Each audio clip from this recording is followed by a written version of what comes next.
everyone, Hola. Welcome to another video.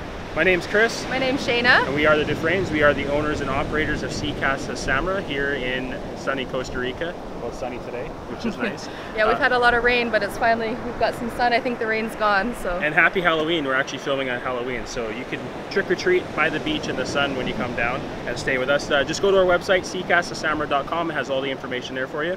So for this video, we're standing under the palm trees at beautiful Carrillo Beach, which is only a 10-minute drive from Samra, from our vacation rentals. So it's all nice, newly paved roads all the way. It's nice when you've been able to spend some time at Samra Beach, you know, for a few days and you want a little bit of a change of scenery. It's only a 10-minute drive, so it's super close. Yeah, and the nice thing about this beach compared to Samra is it is different, like Shayna said.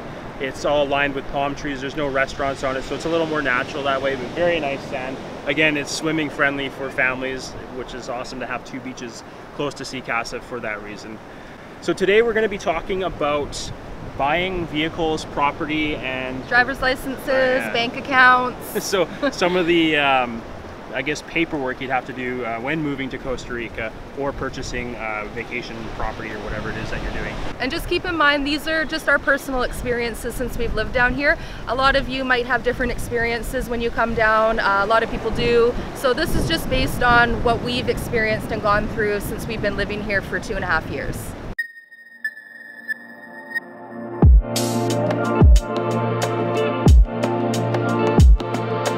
So we get this question a lot, is people asking how to buy a vehicle and if you can own a vehicle in Costa Rica, and the answer is yes. You can outright own the vehicle under your name or under your corporation depending on which route you go as far as your paperwork in Costa Rica.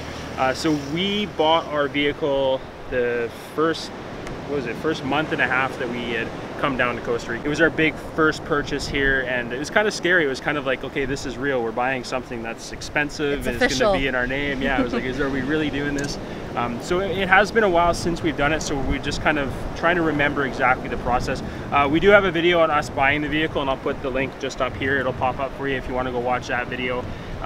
Skip kind of halfway through, I think, and then that's on to where we're buying the vehicle. So our suggestion is definitely go to a dealership. We went to Gracia, which is just outside of San Jose, and there's like 75 or 76 used car dealerships there. A lot of the cars come from North America. They're shipped down, and they just have a larger selection there. You can spend like 2 days searching there for vehicles, and it's just nice going to a dealership because they already have lawyers in place to help you get the paperwork into your name. They have escrows for money and stuff like that. And the cars were certified wherever you bought them from. It was just nice to have all of that in one spot. We didn't have to drive all over the city to go to one place to get the car and then across San Jose for an hour to go to the lawyer, or across to the other end to, you know, look at another place. It was just all in, it's like it was one-stop shopping. And then Shayna and I being in car sales for Toyota, it's funny, I'm wearing the shirt today. I didn't even plan that. You so planned that. No, I didn't actually. Us working in a car dealership, we wanted to kind of find the easiest way to buy a vehicle here. We didn't want to go through a private sale. I mean, you can do that. We've heard horror stories about that as well. And the nice thing about buying in Gracia is the vehicles there are mostly driven in the city, so they're not on bumpy beach roads. So you're gonna have a better quality vehicle when you purchase it there. All right, so we went first thing early in the morning to Gracia to look at the cars, and we just started at the first dealership and just made our way up. I think we got to like 25 dealerships and we were tired by then. It was exhausting. Like headache, like dry mouth, and just information overload of what car had what mileage and what year it was and who owned it. So we ended up going back to the second dealership we went to, and that's where we got our car. So we negotiated the price with him. They did negotiate a little bit, and we feel like we got a fair deal on the car we got for here. So we did a deposit on credit card. He didn't have a credit card machine, so he took it to another dealership that did. The thing with using credit card is, like any dealership, you're gonna have to pay that interest that they pay. Some dealerships will let you do a little bit up front, but yeah, we would have had to pay the interest that they would have to pay because we're using credit cards. So it's definitely best to find someone that has an escrow, or if you can contact someone beforehand. We ended up, we thought we'd be able to get Western Union like money sent down. We didn't know, so we had spent like all day trying to figure that out, and they're like, no, Costa Rica, we don't allow it. So what we ended up having to do is we called our bank and we upped our limit to the max we could, and then we stood in the bank ATM in the mall and just took out as much money as we could. Not the best idea. The fees were crazy, so that was not good. We paid a lot of money in fees because you could only take out, I think, $200 at a time. Yeah, or something. So like that. we had to 200,000 colones. Oh, sorry, $400 at a time, and we had to do that up to $10,000. Yeah. So we could only get so much out, so we paid that portion in cash, and then the rest we paid on credit card, and we paid that, I think it was an 8% fee or something like that. So that's how we did it. Once we had the cash, we went back to the dealership and we paid him. He then took us to the lawyer, which was just up the street, and then they put all the paperwork into our name and with our passports and that kind of thing. So it was actually a pretty easy process once we found the car. I think the hardest part was trying to find the right car. But once we found it, it was really easy. There's nothing scary about it. We have a lot of people that are like, oh, it must have been scary buying a car there and stuff like that. It's no different than anywhere else. I mean, if you come down here, you have the money to buy a car, you go buy a car, you just make sure it's with a reputable person, and they just set it all up for us. It was very convenient. And if you are able to buy a new car, that's the best route to go because the cars hold their value so well, and then when you buy new you get the warranty, and there's a lot of new car dealerships here, which is a lot easier to buy a car that way. We actually had someone tell us when we first moved down that the best thing to do is to buy a new car and trade it in every 3 years, which if you buy a Toyota, it's going to hold its value. Yeah, or a Honda. You're not going to lose a lot of money that way, and then you always have warranty as well.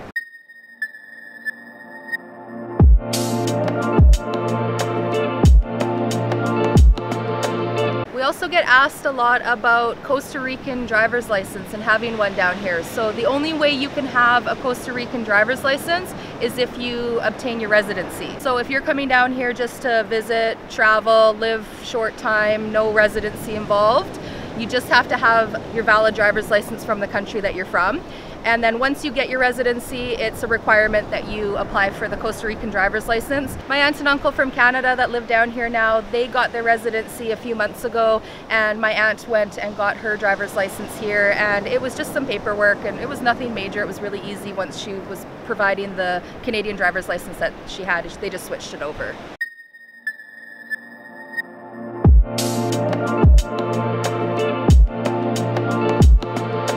So buying property here, again, I mean, there is horror stories down here as far as what's circulating on the internet. It's not always like that. I mean, a lot of times it's just the bad news that makes it on there. We had a really good experience buying our property, but we do recommend that you do go through a realtor. It's just going to be easier. Everything's going to be set in place for you. They have escrow, they have lawyers.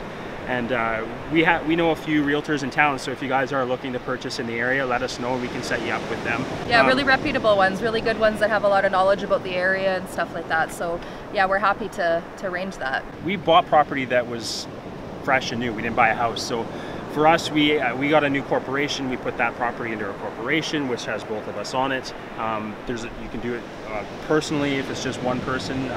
Again, talk to your lawyer about that, what the best route is for, or your realtor, what the best route is for putting the property either in a personal name or under a corporation. It's just situational. It depends on what you're buying. If you're buying bare land or something with a house on it, how long it's been there and stuff like that. So we can't really give you like 100% like solid straight across the board answer with that. So just talk to your lawyer or your realtor and they'll definitely direct you with what you have to do with no problem. Yeah, what Shayna means by that is like her aunt and uncle bought a condo that was already in someone's name, and so that corporation just transferred over to them, but that's from like 3 people before, like when the condo was first built. So it transfers down, and then our friends Jackie and Jeff, hope you're enjoying the popcorn, Jeff. He always eats popcorn. Probably on the second bag by now. He always eats popcorn when he watches our videos. When they bought their house as well, it just transferred over to them, the corporation, so it's still in the other person's name. When I go to pay their water, because we look after that when they're not down here, the lady's like says some name, like, yeah, I guess, I think so. I just know the numbers. So again, it's going to be situational if it gets transferred into your name or if it's under a new corporation or personal. So we don't have an exact answer for that question. So that's one thing we didn't actually say in why we chose Costa Rica to move to, but one of the reasons was we could outright own the property here, where in some other countries you have to buy it with a resident, investor or resident of that country. Where Costa Rica, we own our property. It's not us with someone that's from Costa Rica, so we can keep it forever and then pass it on to our kids and our grandkids and all that stuff. So that was a definite plus to picking Costa Rica and for you to buy property or a house or a vacation rental, whatever it is you're purchasing down here, is it's going to be in your name and it's yours. The only time that it's not technically yours is if it's on concession land. So along the beach, they have a certain area away from the actual, I think it's the high tide, or I can't remember what it is. 500 meters? Yeah, I don't know. Like that. There is concession land here, so you don't own the land, but you can do, I think it was 25-year lease. I don't know if it's the same, so don't quote us on that. Check with the realtor if you're looking at property that's right on the beach, but then you don't actually own the land. You're basically leasing it for however many years you're allowed to.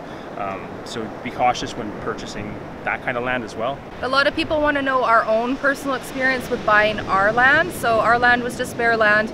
We didn't use a realtor just because we had already been living down here for a while, and we had met a lot of local Costa Rican people.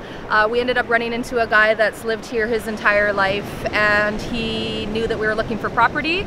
So he kind of helped direct us. He said that he knew of some families in town that had property for sale and that we could just go direct to the owner.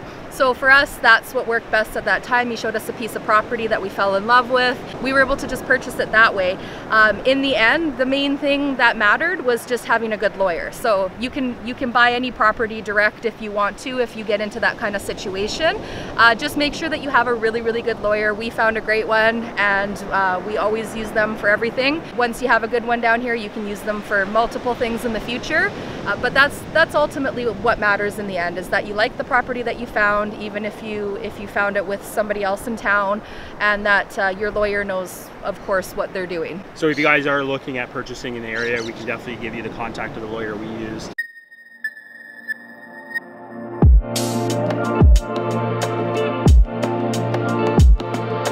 So yeah, we get asked this question a lot: how much is property in Costa Rica? Again, it's all over the place depending on what area of Costa Rica you're in.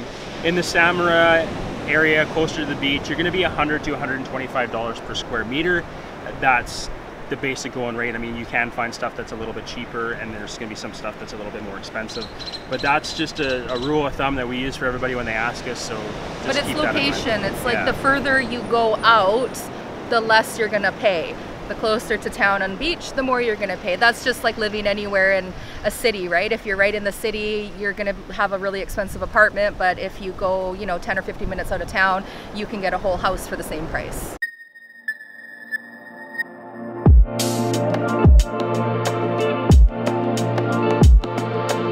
The answer to this question is yes, you can have a bank account in Costa Rica. It's easier if you have residency, but if you don't have residency, you can still have your own account here.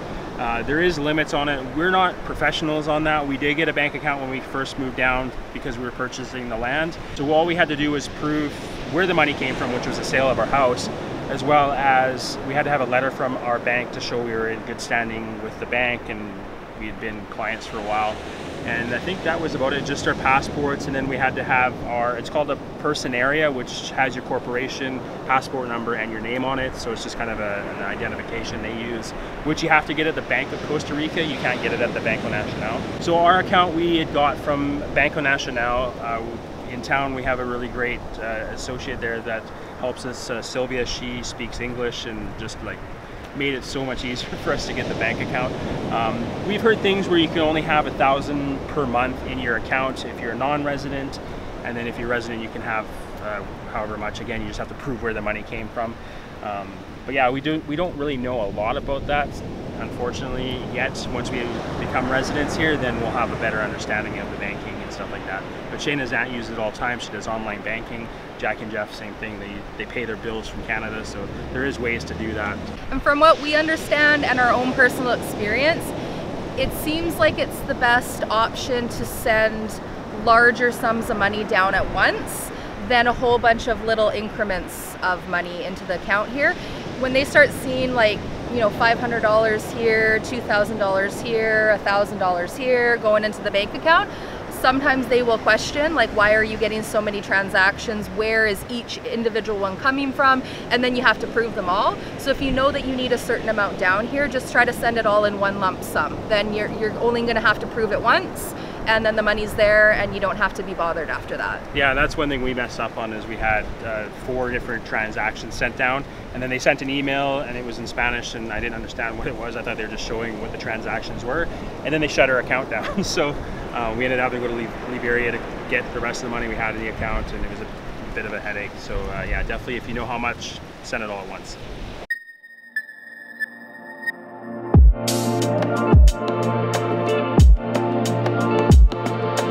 A lot of people, of course, ask us what the taxes are like in Costa Rica, what we have to pay yearly and stuff like that.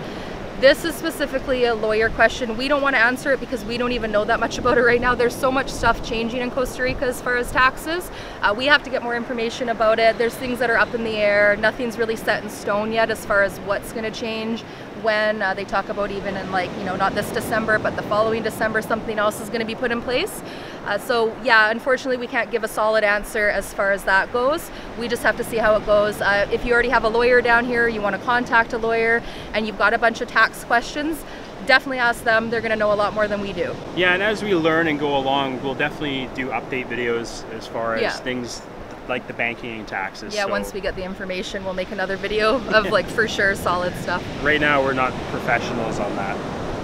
All right, so that's it for this video. We hope this helps a little bit. I know we didn't have all 100% answers to your questions at this time. So stay tuned for the next video. We're going to be doing a border run. We're going to show you the process of going to Nicaragua. We're actually going into Grenada this time, so we're doing a bit of a trip. It's not just going to be a back and forth, so just to show you the process. They have changed the border since our last video. We got an all new building in on the Nicaragua side, which is really nice. So yeah, we'll just show you that. In the next video, we will also address the question regarding residency in Costa Rica. We don't have it yet. We want to get it in the future, but we do know a lot of people, including family members of ours, that do have residency. So we have been able to gather some information. So we will provide you with any information that we do have as of now regarding the residency down here. All right, so if you liked the video, leave a thumbs up. If you haven't yet, hit the subscribe button and the little bell icon, and that'll inform you when we put a new video up. We're gonna have a couple more of these question videos, and then we're gonna get back to some more of the travel ones and show you around Costa Rica. We're gonna have a Grenada video coming up, as well as the Halloween one from tonight. We do have our Patreon, so if you can help out, it's a monthly donation. It could be as little as $1. It just helps us in making these videos and sharing all this information with you guys. Okay, so we're done. We're gonna go jump in the water. Ciao. So for this video, we are standing under the palm trees at beautiful Playa Carrillo. Oh, I wasn't gonna say Playa Carrillo. Playa is beach. Spanish lesson. So today we are, oh, I did the so again. You should be like, be like. Why do I have to start everything with so? With like a sewing machine, you can be like so, and then it makes sense because then you're sewing all day. My hair doesn't look too ratty. A little wind blown. Does mine? Yeah. Does mine look wind blown? It's just hard to have nice hair at the beach. And if you can own a car in Costa Rica, and the answer is yes, you can. You can downright own a car. I don't want to say downright. Outright. Downright. You can downright own a car. And for what? From what? There's actually a cement truck going by. You don't see those very often. Usually it's all done by hand in the back of a Suzuki Sidekick. You can run really far. I know. You can too. That way. I'll go that way. Yeah, and stay there. Yeah, and then I'll get my binoculars out and look at you. No thanks.